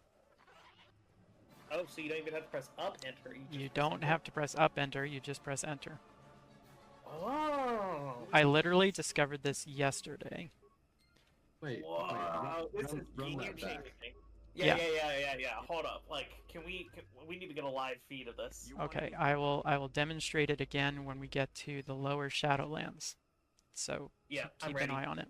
If not, I'm gonna have to like open up KOTOR right now mid-run so I can do this and then be shocked. Yeah, I figured this out during my practice run yesterday and told Lane, and he didn't believe me either, so he actually went and checked himself, and it works. I'll be yelling at Lane about this later. How do we not know this? I feel like this goes along the lines of like when we discovered that you could use the sonic emitter from the menu. Where it's Yeah. like, how did we not know this already? Okay, so we're using Juhani here for a similar reason as we did on Korriban. We're also going to talk to Jolie from a distance and swap to the main character. What this does is let us talk to Jolie without moving the main character over to him. And then when we get our party pop-up, we're still at the Zerka Poacher's camp instead of having to run all the way from Jolie's house. So it saves a fair amount of time, at like 20 to 25 seconds, because it's actually a pretty long distance. That's a great bit of time saved. Uh, I think that's new from what I've seen. that's a few months old. It's reasonably new. I might have to move my solo mode. Okay, hotkey here's to just solo be mode. right next to the enter button. Did you see it? I just activated Yeah, solo I mode. did. So slick. It's- Yeah. You don't have to It's I press read- up. It's just your hotkey enter. Oh my gosh. Hotkey It's- enter. Is that it? It's This changes everything. Where's build? We need build right now so we can say this changes everything. you can tell I've got a couple of KOTOR sickos with me today because they're really excited about saving a key press. Honestly, I'm opening up Coda 2 right now to see if this is the same. That's right, I didn't test it in KOTOR 2. That's so funny. I can't Yeah. do it if I don't have a party. KOTOR 1 and KOTOR 2 share a lot of the same glitches. Some of them are done in slightly different ways in KOTOR 2. So anytime we Like discover rips. something in KOTOR 1, we have to immediately test it in KOTOR 2. Alright, we got our last star map. Because we already went through our major plot reveal on the Leviathan, the computer recognizes us and we don't have to go through the devilishly tricky quiz. We also did a very specific type of movement here to try to basically kite these Viper Kinrath out of the way because we have to bring Jolie back with us from the star map to the entrance. And so if we have them in the way, he likes to try and fight them. Oh my god. That actually worked out perfectly. It works in Coda 2 as well. That's awesome. How did we not know this? Dude, I don't know. I feel like at some point I would have had to have messed it up and not. I don't know. This It seems. just... It was up for Just 2 makes sense to frames. press Here we up. go again. I think Solo mode. I think I'm going to have to change my solo mode from V to like the quotation mark, I guess. Solo mode. Solo mode. Both at once. Yeah, KOTOR lets you change hotkeys for menus and buttons and such. V is the default, I think, for solo mode. It's what I've been using for 10 years, so I'm not going to change it. I just do like this claw grip to reach across when I know I need to do solo mode. Do you have any like weird hotkeys? I'm sure I have some. My equipment is R. I think what's probably weirder about my hotkeys is that I actually keep most of the default ones. I've feel got like all I'll- the default. Yeah, there's a couple people, I think you Oh, and... well, wait, hold up. You use all the default, so like is Every Z, single C one. left and right? Oh no, that Solo Okay. mode. that's changed. Yeah. I'm not tank controls. I think doesn't 30 use ZC for left right? Yeah, Oh yeah, does. he does, yeah. Yeah. Yeah, KOTOR's default movement keys are WSZC. Because they used A and D for rotating. Oh, you got to see me force jump There it backwards. was. That was. As wide. Yeah, they use A and D for camera rotation instead of strafe movement. So almost every KOTOR runner I know swaps those, at least. that was... How did you get that force jump? That was crazy. I've had a lot of practice at force jumps. No, but that one looked like you went through the terrain for sure, right? I'm not crazy, right? I mean, you are crazy, but maybe I did clip through a fence a little bit. That cutscene there is actually very important. Definitely clipped through that fence. That cutscene there is pretty important because it warps Jolie to me, so I don't have to worry about getting him past all those Kinrath. And we're going to make use of the transit point we set in the Wookiee village here to quickly get back to the Ebon Hawk. This is very glitchless. I just want to point that out. All right, we got all the star maps. Now we can go to the Star Forge. So let's do it. All right, wait. I have more questions now, Indy. I have more What's your answers. mashing technique? Okay, so mashing for conversations. If you can just mash through, like you don't have to select specific options, you want to be pressing 3 different keys. You want to be pressing 1, mouse left click, and numpad enter, because those will all advance the conversation as quickly as possible. So I have my mouse right next to numpad enter, so I can mash with my right hand the mouse and numpad enter, and I can mash 1 with my left hand. However, if you use your pinky finger for the 1? No, it's my ring finger I actually. don't know why I do that, Ring but finger. you use your ring finger. Interesting. Yes. The middle finger is on W. I don't know. My left hand moves around a lot because like pretty much every key over there is some sort of hotkey or movement key or something. Basilisk's having a bad day. Looks like. Here we are. One lone Sith soldier trying to reach the Star Forge. We definitely use a lot of the hotkeys in glitchless as well. Yeah. You probably use majority of them. The main hotkeys you use in KOTOR are map, equipment, inventory, and options. Options you can just do with escape, or you can set it to a different hotkey as well. The others are sort of the more important hotkeys to have close at hand. I have all of those pretty close at hand, except I left inventory as I for default. All right, that's pretty good. They're all pretty tied together as the default hotkeys. Disruptor field. All my instruments are jammed. We've got massive overload. I stole all of mine from Warwolf from that 80% tutorial about like 5 years ago. Hold on. Yeah. This may be a rough landing. This may be a rough landing. Oh no. I don't know. Actually, that might be 6 years ago now. I don't know. No, it was 5 years ago. I should probably point out that we actually disable movies for these runs. So that doesn't disable like the cutscenes that you're seeing where, you know, Karth is crash landing or, you know, Malik's talking to someone on the Leviathan, but it does disable the sort of FMV cutscenes of like the Ebon Hawk landing or taking off or that kind of thing. It's kind of a compatibility thing. Those movies tend to make computers crash when they try to run KOTOR, but obviously it also saves time because we don't have to mash through them. But that's something you can just do from the game's configuration menu. So you might have noticed there that we ran past some enemies that you're supposed to kill at the beginning. There's some weird coding with those enemies where if you run past them and then spend long enough in that module, they'll actually despawn.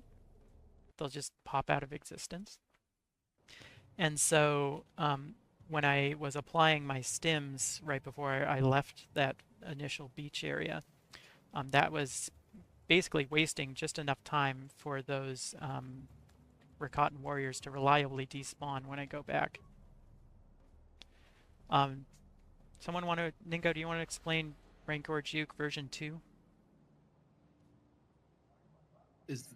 You I saw you do something in your run yesterday where you force jumped to a Rancor. I wasn't sure if that was something you were planning. Yeah, that was basically just run around the Rancor to avoid getting in combat to talk to this Rakatan elder. Yeah, it's basically. I always fail it because I always forget which way to turn. Yeah, it's supposed to be this whole big fight where you fight all these Rakatan and Rancors and all of that. But we can skip it by just never getting into combat before we talk to that warrior that we're supposed to talk to. This is also a good area for force jump chains. We got a double in there, but didn't really get much more. No, not that one. Whoop, whoop. They don't want you to force jump to the space. Okay. They just want the most KOTOR. Yeah, they want to see more of the game. More of the game. I want to know how far behind you are on your PB. It's significantly behind. That Rakatan walked behind a rock, otherwise I was going to force jump to him. That was very rude. Rude Rakatan. Yeah, I can't see exactly right now, but I'm poof. I'm probably at least 5 minutes behind. But I think we're going to be It's 'cause we're underestimated still. distracting you. That's what it is. Yes, you guys are very distracting. And the DLC on Taurus, we won't forget that. Yes. That's right. This is a glitched run. It's not real anymore. Yeah, Just so do a routine. No big deal. You'll be okay. one of the Yeah, quick routine to get rid of the The glitch last that module happened. you were in. so the routine is probably the most ridiculous glitch in KOTOR, where you can use the And you menus will to see it yet later. no. No spoilers. Well, on yes, that one. you gotta will- come back. You will be seeing that later if you watch the any% unrestricted run that Lane will be doing later. It basically surgically deletes your save data so that the game forgets that you've done things. That's the sort of not spoilerly way of describing it. We're not going to do that here, obviously. Okay. Can you do the speech, Indy? Hmm? Can you do the speech, the chant? No. The chant. No, so we're coming up in order to get into the temple here where Bastila is awaiting us. We have to enlist the help of one of the two Rakatan tribes here to perform a ritual that will lower, for some reason, the force field that is preventing entry. And it's a really amusing alien language cutscene that Glaznonk, a quite famous KOTOR runner, knew by heart and used to recite every time. I had never learned it by heart, so most I only know the categories. first, like 4 words. I Yeah, just know Ashunta Panky. That's it. Achuta Pinky. Achuta. Most categories actually skip this cutscene now. It's only glitchless runs that that watch this, and most people don't run glitchless in this game anymore, which is a shame because it's glitchless is a vibe. It's a nice vibe in this game. Really is. I It's like. like the pain of 80%. Unrestricted, that is. Glitchless is still pain. Does NMG watch This is this? a good example of No, the I'm. pain. NMG does watch this. That's true. I forgot. NMG skips the cutscene after this, but not this one. Yes. Okay, here we go, and we have a literally jaw-dropping cutscene here.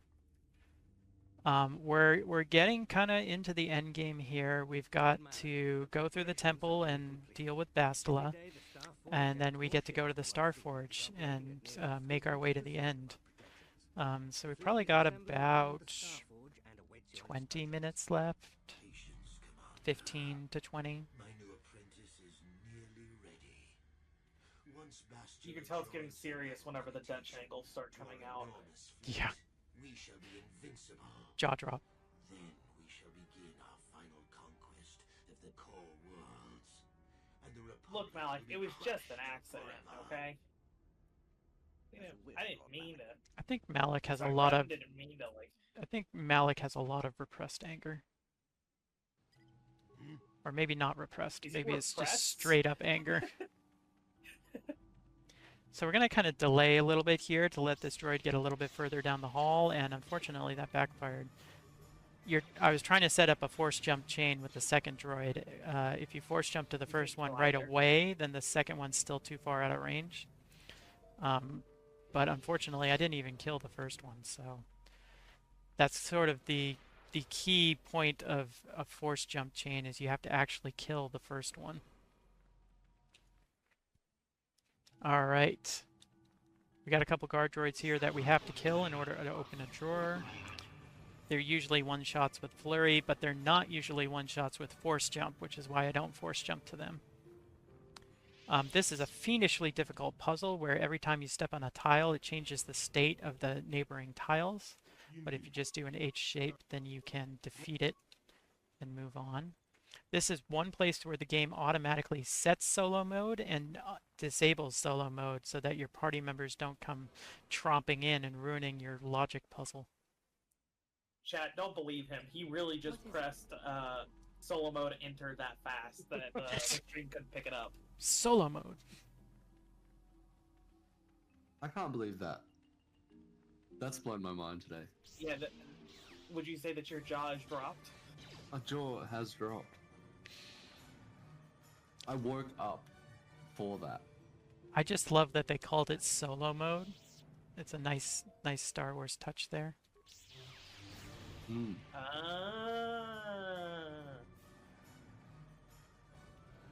Okay, interestingly enough, we're not actually level 12 for this fight, which means we don't have force resistance, which means Bastila might do a lot of mean force things to us here.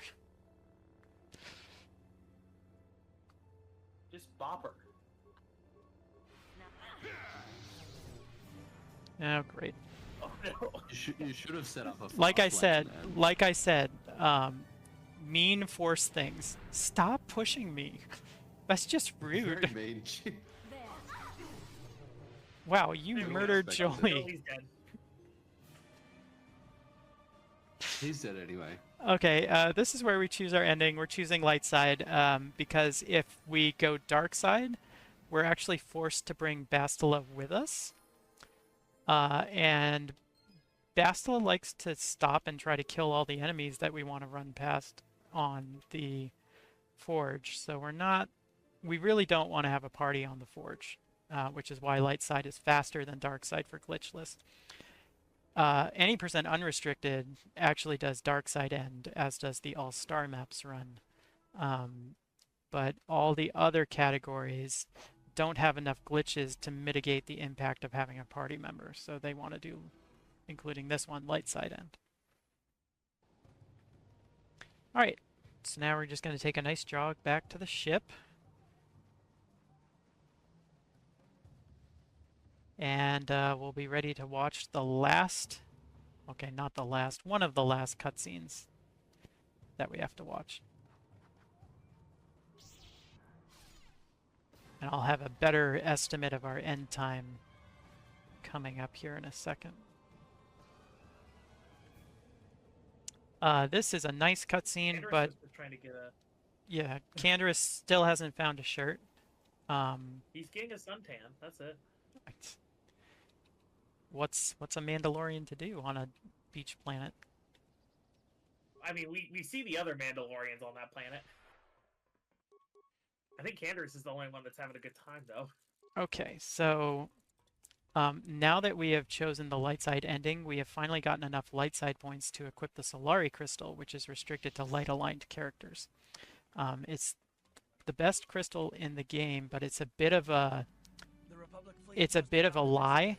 It says it adds 1 to 8 damage to dark side characters, and it does, but it turns out that there aren't many characters that are actually dark aligned in the game.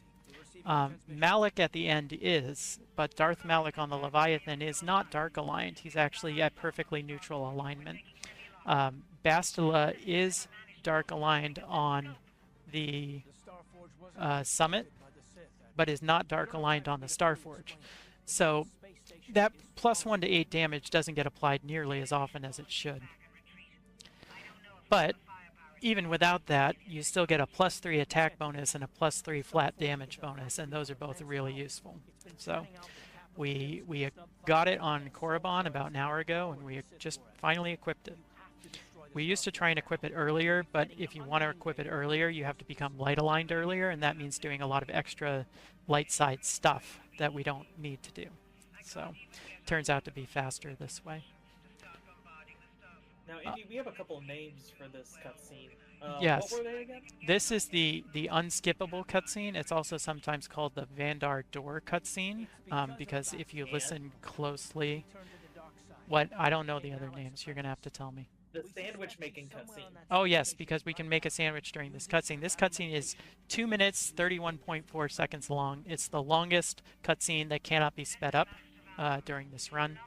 It's called unskippable because for many years it was thought to be unskippable, but about 6 years ago, we found a way to skip it, but only in unrestricted runs. So we still have to watch it here. Now, I would have made a sandwich for this cutscene, but I already ate two, and ate two during this run. I'm actually just hungry now. I've been busy. You've just been lounging around eating sandwiches.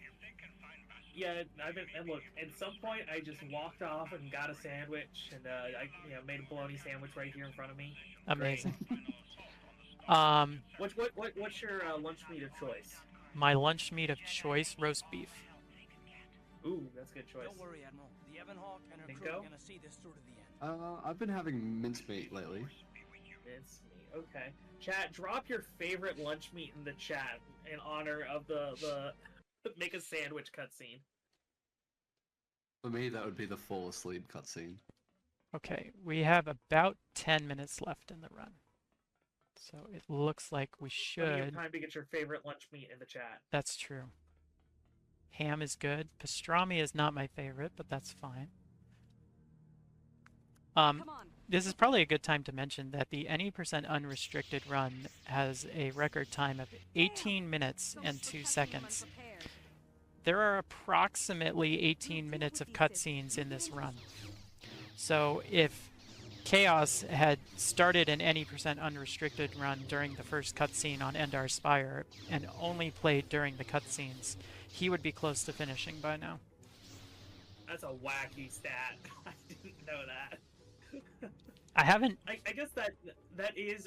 that's not entirely true, though, because the any % speedruns without loads is what you're referring to. Yes. Which we timed this this game without loads due to limitations with other people's computers. And so we use a load remover. All of these cutscenes, they will still have... There'll still be time that you're seeing here.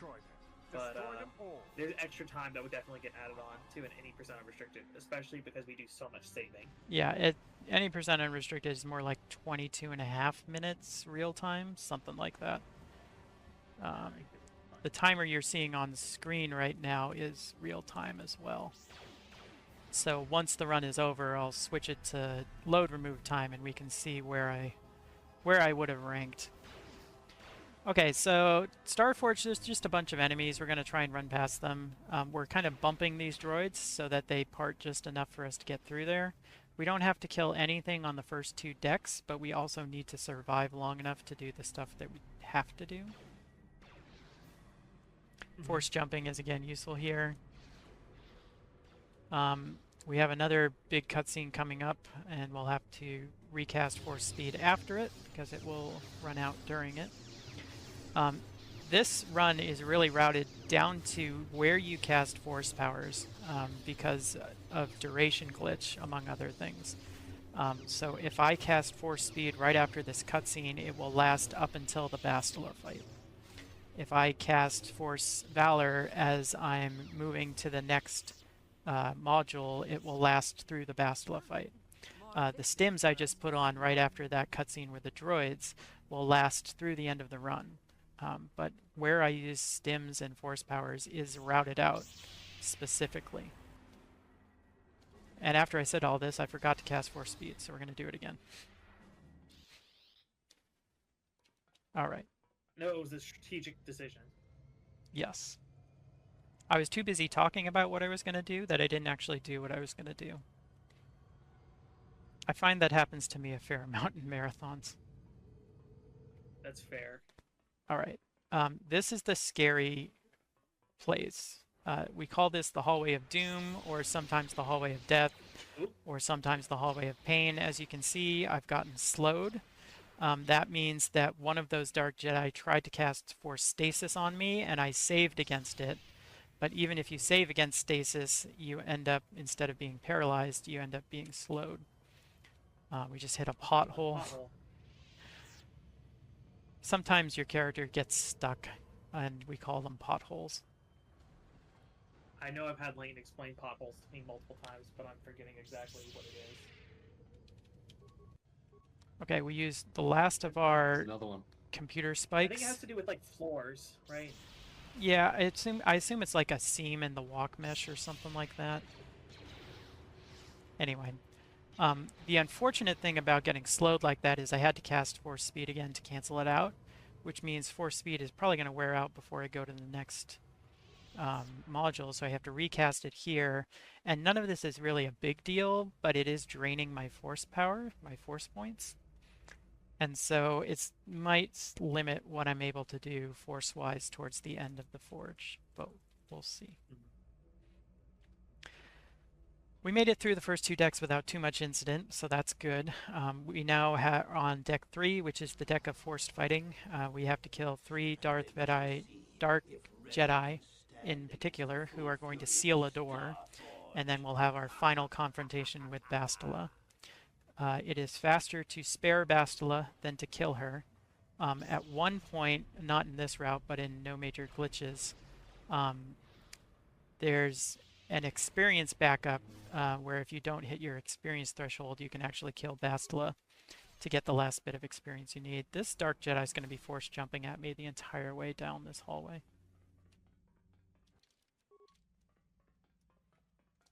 Okay, so we're coming up on the first forced fight here. I'm going to cast Force Resistance. There's 3 of these guys. The one in the back likes to spam Force Wave. And Force Wave is something like it won't stun me because I'm immune to the stun, but it can still stop my momentum. And so he can just kind of stun lock you even though it's not really doing anything, which is frustrating. But these Dark Jedi are supposed to be 2-round fights, which they were, so that's good. And now we're ready to face down Bastila. Bastila has 3 phases. It's actually possible, even in No Major Glitches, to skip both of the first 2. And we actually have to be kind of careful during this run to make sure we don't do that. Because basically there's a small window at the beginning of each phase where Bastila is not hostile, and you can just talk to her and start the next phase of the fight. So we need to make sure not to do that. So what I'm hearing is that, you know, we can do things where our drugs last longer, no big deal, that's not a glitch. Or like having the game breaking down around us and the textures falling apart, not a glitch. But having a conversation, that's a glitch. Correct. You are correct. All right. Understood. Green Squadron moving in. Green Squadron, move in. That's right. That's this cuts. Okay. It's a great one. This is usually like if you're on record pace, where it's like, all right, I need to like hold on for this last. Yeah, couple moments. that's the cutscene. Really lock in now. That's the cutscene where I like wipe my sweaty palms and like take a sip of water and just try to lock in for this last fight. The Darth Malak fight is fairly RNG dependent because he has a high enough defense that hitting him is down to the roll of the dice. We obviously try to make it as easy as possible to hit him, but there's only so much we can do when we're only level 12. That said, we are going to try and get a pretty neat strat here with stasis, where if you, right as the fight starts, cast stasis on him, it will cancel his cast of Force Immunity and lower his defense by 4, making him a lot easier to hit. But the window for it is really tight, and so we're going to have to be pretty careful let's I love get our that buffs cutscene on. where he does all this work to set up all these droids, and then it's just open the door. Yeah. He forgot to make the door lightsaber proof. All right, so what we're going to do here is we're going to try and pause immediately after this cutscene where he does his lightsaber flourish. And then cast stasis like that. We got it. And then we're going to see if we can bump him, but he likes to do force lightning, and that's an unbumpable action. All right, we're all healed up. And now what we can do, the defense drop only lasts for, I think it's 3 or 4 combat rounds. So we're going to do it again at the start of the second phase here. You'll notice that the audio isn't loading, so we have fast text, and there's no music, so it's gotten very quiet in here. If the textures are going to crash, this is where they're going to do it, so we'll have to see.